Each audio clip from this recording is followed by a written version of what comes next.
What's up, guys? It's Jason at JP3 Motorsports coming at you with an update on our FC RX7 AC kits. We had to take a short break on selling these kits because the condensers that we prototyped off of that had the attached dryer are no longer being manufactured by the manufacturer. So we had to do a little shift, a little pivot, and we had all these brackets made. So I was able to source a similar condenser. It just doesn't have the dryer attached now.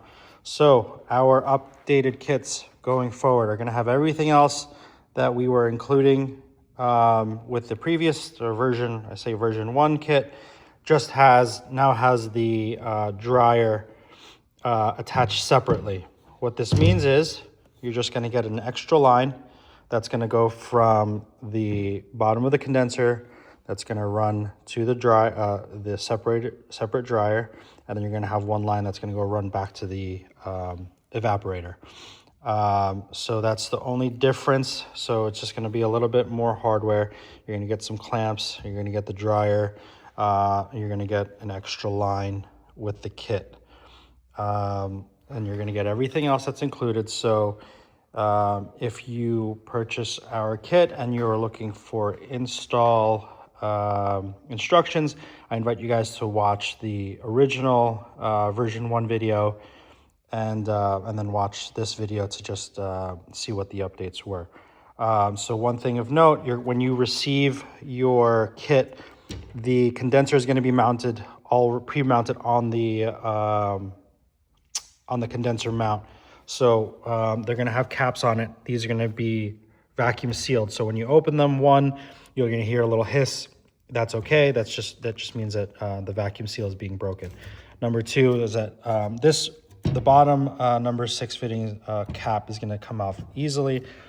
This fitting is going to be tight against the mount. So all you have to do is just loosen up these 4 bolts just to lift it off, and then unscrew the cap. So that's just one thing to note. The other thing is that you're gonna have to mount the dryer is not gonna be mounted on here just for safety during the transport. We may or may not have the clamps attached on, but this is how they mount. We'll have some studs, some bolts already mounted on here for you as well. One thing to note, you'll see that there's an in and out. So the dryer will be mounted in this orientation where it's going to come from here in on this side and then out going back to the evaporator at the firewall. Otherwise, everything else is going to be the same. You're going to get the nylog, you're going to get the binary switch, you're going to get the adapter mounts, the belt, the expansion valve, and all the hardware that's included. So all of that is still the same from the original version 1 kit, and you're going to get the compressor as well. So that's that. I will show you what it looks like on the car when it's installed. So the only difference now is that from the bottom, you'll see that that fitting right there. You'll see the hose. It's going to come up. It's going to route this way. We have it routed here and zip tied to the hood latch bracket, so it keeps away from everything.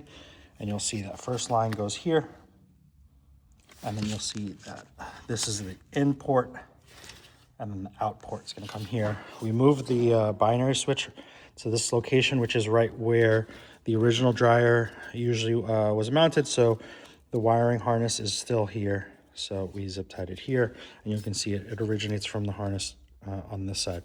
So you can just zip tie it and see it mounted there. And once this line is routed back, you'll see it comes out of this area. We have the P-clamp that we supply with the M6 nut, and then you'll route it back all the way back to the firewall, and there's your fill ports right there. All right, so that aspect of routing is still the same. You'll see it there, and then you'll still have the number 8 hose that's going from the compressor coming down and then to the top of the condenser up here. All right, so that's that. You'll still get the harness and everything else. Of note, it is possible to install the condenser without removing the radiator fully. We were able to do it on this car. What we had to do is we had to remove the fan, the clutch fan off, and then unmount the radiator. And I believe we removed the air box just so we have some room, so you can get up to all the mounting bolts and everything else. And we left all the radiator hoses attached. We left the shroud on, and we were able to just shift the radiator and able to squeeze the condenser and the condenser mount in, and it sandwiches in between the radiator and the body. We were able to do that without the C clamps or the P clamps attached, and you can slide it in and then attach the P clamps and then attach the dryer and go from there. All right, so that's what the update is. So similar style condenser, just has the dryer separate instead of attached to the condenser there. All right, so if you like our stuff, if you have any questions, comments, concerns, hit us up, like, comment, subscribe. I'll see you on the next one, guys.